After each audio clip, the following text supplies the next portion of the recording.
Good morning. Thank you for calling room service. This is Ankrista speaking. How may I help you?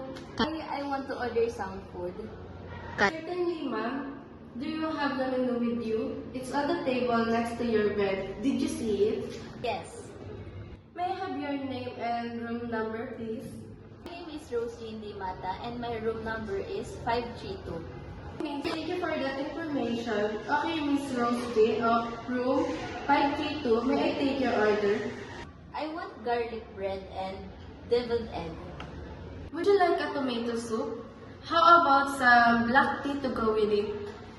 Is there anything else that you would like to order? No, thank you. Jane, may I repeat your order? You ordered for garlic bread and deviled egg. Is that correct? Yes, that's perfect. Your order will be delivered within 50 to 20 minutes.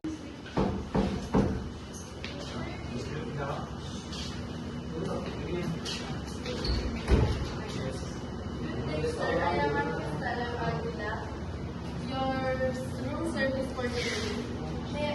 Is this the room of Mr. Ron James? May I come in?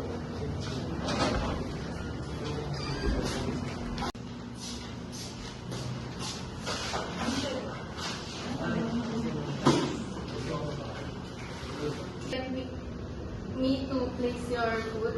Would you like me to set up the table for you? Would you like me to open the curtain for you? Is the AC temperature okay, or would you like me to adjust it?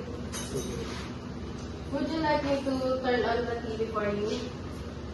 Thank you. Alright, sir. Allow me to present your food to you.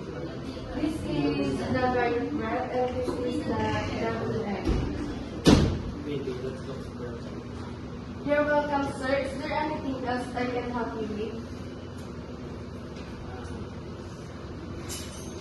Here is your bill, sir. May I have your signature, please? Sure. Thank you, sir. I will come back after 45 minutes to pick up the tray, or you may leave it outside your room when you are done.